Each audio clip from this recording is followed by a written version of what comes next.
Hay creencias que pueden significar la cárcel para aquel que tiene que someterse porque le convencieron que no tiene la libertad de elegir, de pensar y mucho menos de decidir.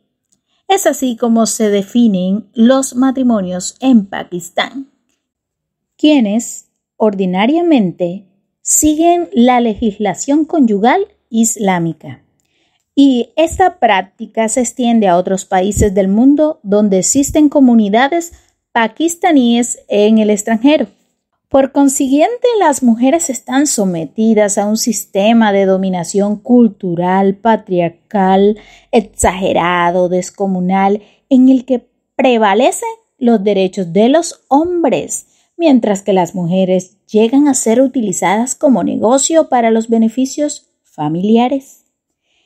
Como resultado, la mujer está expuesta a diferentes formas de violencia, aunque actualmente algunas mujeres están empezando a denunciar legalmente las situaciones de maltrato que están viviendo, protagonizando llamativos procesos de rupturas matrimoniales que cuestionan algunas de sus costumbres más enraizadas que amenazan la continuidad de algunos de sus principios culturales, pero al mismo tiempo la violencia se hace más evidente hasta el punto de asesinarlas.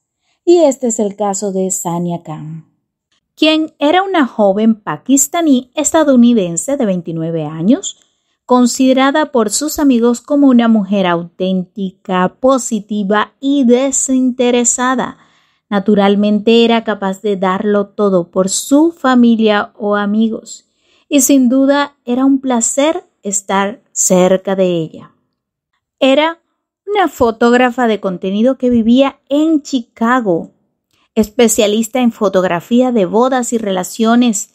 Nació y creció en la ciudad montañosa de Tennessee antes de mudarse a Chicago en junio del 2021.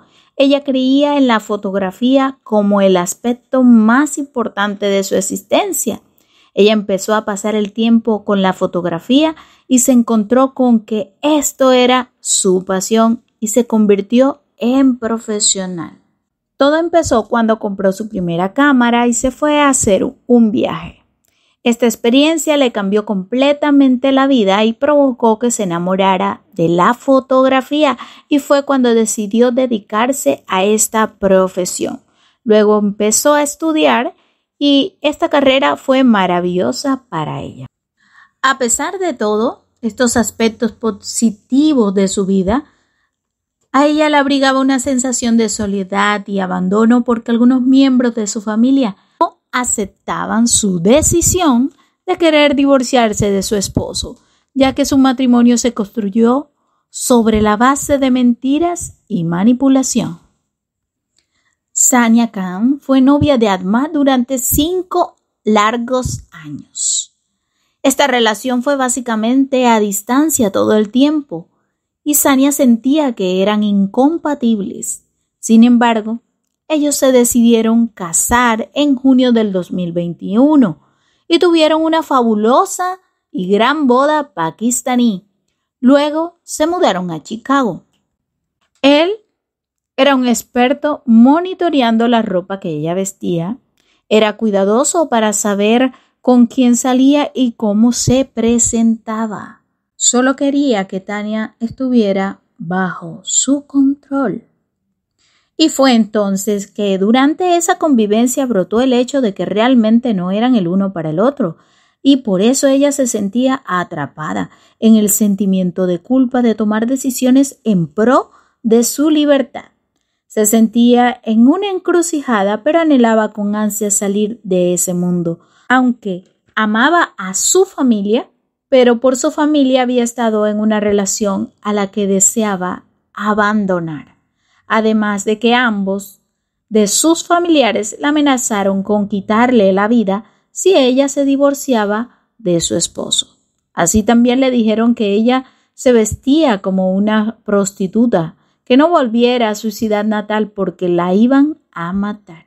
Pero Sania no quería seguir sintiendo la presión de permanecer en esa relación poco sana por mantener las apariencias. a la cual están sometidas muchas otras mujeres y por diversas razones no tienen la valentía que decidió tener Sania, quien además de afrontar la situación que ella estaba pasando, quería poder ayudar a otras a tomar acción y liberarse de la esclavitud de las creencias y costumbres que acogen a las mujeres pakistaníes. Al parecer, Ahmad venía recorriendo su camino de vida con serios problemas mentales, pero que él no había decidido afrontarlo y mucho menos tratarse con un especialista, situación que en diciembre llevaron a los problemas a un punto crítico. Y Sania le contó a una amiga que Ahmad tenía una crisis de salud mental y que ella se sentía insegura. Y fue hasta ese momento que ella decidió abandonar esa relación, porque además mantenían constantes peleas. Él tenía muchos problemas para conciliar el sueño y a menudo actuaba de manera extraña. Ella le suplicaba que buscara ayuda o ir a terapia, pero él se negaba. Por eso ella sentía que sus problemas de salud mental se habían convertido en una carga. No sabía cómo afrontar esa situación. Algunos amigos de Sania le aconsejaban que lo abandonara, mientras que otras personas le decían que mantuviera la paciencia y perseverara en la relación.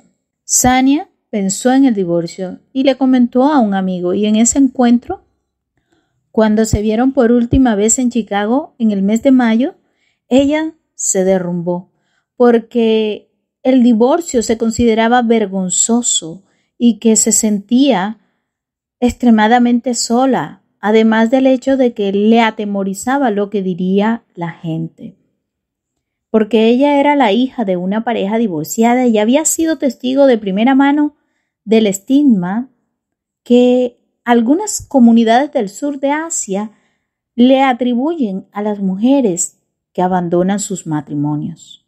Pero con el apoyo de sus amigas, Sania solicitó el divorcio y consiguió una audiencia en mayo y finalizó la separación. Al mismo tiempo, presentó una orden de alejamiento y cambió las cerraduras de sus puertas, porque Ahmad se había ido a vivir a otro estado. Y fue cuando nuevamente empezó a vivir como soltera y a la manera que ella quería vivir, vestir como deseaba, hasta un tatuaje decidió hacerse y manifestaba que nunca había sido más feliz. El 21 de julio del 2022 iba a ser el día en que Sania dejara Chicago para comenzar un nuevo capítulo sola en su ciudad natal en el estado de Tennessee. Para ella este era un nuevo comienzo y estaba muy emocionada. Por esa razón, Tania tenía planes de mudarse a su natal ciudad y compartir casa con su amiga Gabriela, y ella voló a Chicago para ayudarla a empacar y tomó el metro a su apartamento, pero ella no volvería a ver a su amiga con vida porque Ahmed llegó primero. En la aplicación de TikTok, Sania era reconocida como una voz para las mujeres que luchan en contra de la negativa experiencia matrimonial y el estigma del divorcio en la comunidad de sus asiáticos. Y es precisamente en esa plataforma en la que Sania empezó a hablar sobre su divorcio y los señalamientos a los que estaba sometida por su comunidad por el hecho de haber fracasado en la vida, concepto en el que se tiene a toda mujer cuando decide separarse de su esposo. Ella decía que había encontrado lo que debía hacer, y era hablar sobre su relación y ser una líder para las mujeres que abandonan sus matrimonios tóxicos. Y en sus publicaciones, Sania encontraba alivio y fuerza, incluso cuando le hicieron un comentario violento por dar a conocer su divorcio. Ella sentía el apoyo de sus seguidores, pero al mismo tiempo se sentía sola, porque a las personas que ella amaba no estaban ahí para ella. Ahmad había salido de su casa en Atlanta y condujo 11 horas hasta llegar a Chicago, una pariente se comunicó con la policía de Atlanta para denunciar la desaparición de Ahmad, y la policía de Chicago fue al apartamento de Sania y llamaron a la puerta. Lamentablemente, la policía encontró a Sania inconsciente en el edificio que compartía con su ex esposo, Rael Ahmad, de 36 años. Ella tenía una bala en la parte posterior de la cabeza y fue declarada muerta en el mismo lugar. Ahmad se había quitado la vida de un disparo. La policía comunicó que Ahmad estaba pasando por un divorcio y que estaba deprimido y fue a Chicago a salvar su matrimonio. Pero su amiga Gabriela dijo que él no estaba tratando de salvar su matrimonio porque él fue allí con un arma, con una razón, porque él sabía que ella se iba de esa casa y esa era la última oportunidad y él la aprovechó. Sania murió porque quería ser libre y anhelaba que otras mujeres también lo fueran. No solo de la relación en sí, sino también de los perjuicios, de las expectativas basadas en ideales dañinos, cuya esclavitud no es solo regida por el hombre, sino también por el temor de las mujeres, que como ellas están cautivas y quieren que las demás también lo estén porque prefieren no hacer nada, sino que otras sigan sometidas a la misma cautividad. Muchas de las muertes de las mujeres en Pakistán son por cuestiones de honor, y el autor a menudo es un hermano, un padre u otro pariente, hombre. Todos los años más de 1,000 mujeres mueren por esta razón, pero este problema también trasciende aún fuera de las fronteras de este país. Y el ex esposo de Sania, eso fue lo que decidió hacer, porque no buscó ayuda, no tuvo la valentía para reconocer que tenía un problema y se aferró a sus creencias destructivas. Me gustaría saber su opinión acerca de este caso y cómo cree que podemos ayudar como sociedad a estas mujeres que están en un estado de vulnerabilidad. Les agradezco por sus comentarios respetuosos por la víctima y su familia. Gracias por su atención y recuerden suscribirse para estar conectados con 10 historias reales.